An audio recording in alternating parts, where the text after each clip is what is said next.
In this video, we're going to take a look at some examples of how we use Newton's second law to do problem solving. Specifically drawing free body diagrams, summing the forces acting on an object, and then applying Newton's law. Ultimately, we'll be able to solve a problem in one dimension using Newton's second law. So here's an example. A 6-kilogram dog is in an elevator traveling upward with a velocity initial of 20 meters per second. The elevator slows to rest in 5 seconds. First question, what is the dog's acceleration? You might say, Mr. Grams, this is not a forces question. You're absolutely right.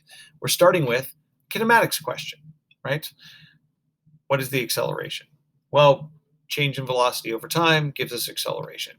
Now, once we have the acceleration, we could ask a question about the net force. Well, what is the net force on the dog? Well, the net force is defined as mass times acceleration here, and that would be negative 24 newtons. Now, of course, we want to get a little more in detail about the forces, so we're going to draw a free body diagram. We start with a dot. The force of gravity, 60 newtons down. An upward force of something. I've drawn it shorter because it's slowing down while traveling upward, so I expect the net force to be downward because there's a downward acceleration. The dog is being held up by the floor of the elevator, so that would be a normal force, which is 36 newtons because there's 60 newtons down and a net force of 24 newtons down, so we need to have the difference between those two forces be 24 in the negative direction. Notice a couple of important things. The net force does not appear on this free body diagram. The forces are not labeled plus or minus. The arrows show the direction.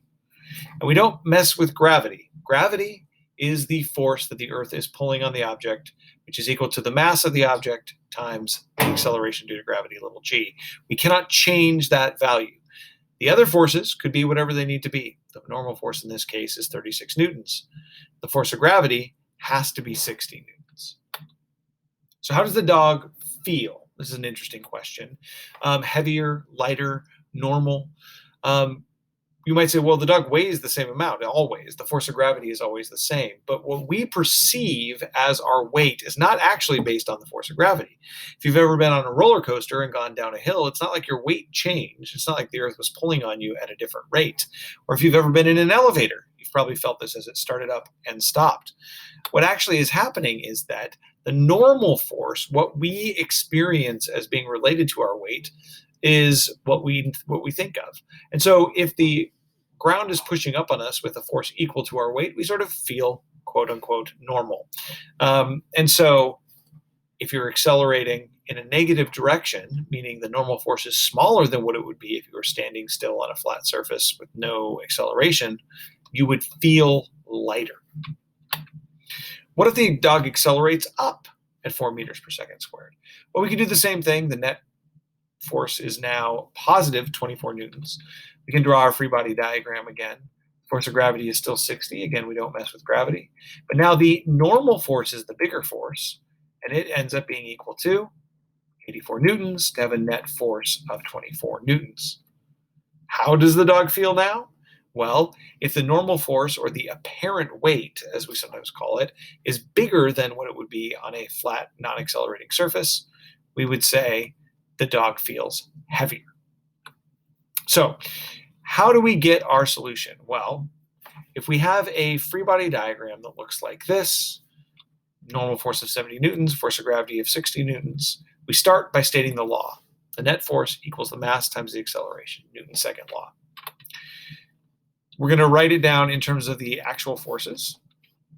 All right, up is positive.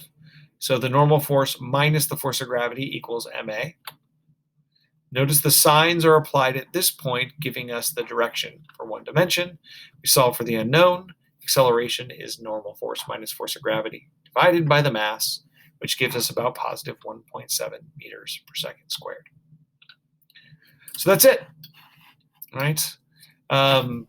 Quick example of a one-dimensional Newton's second law problem.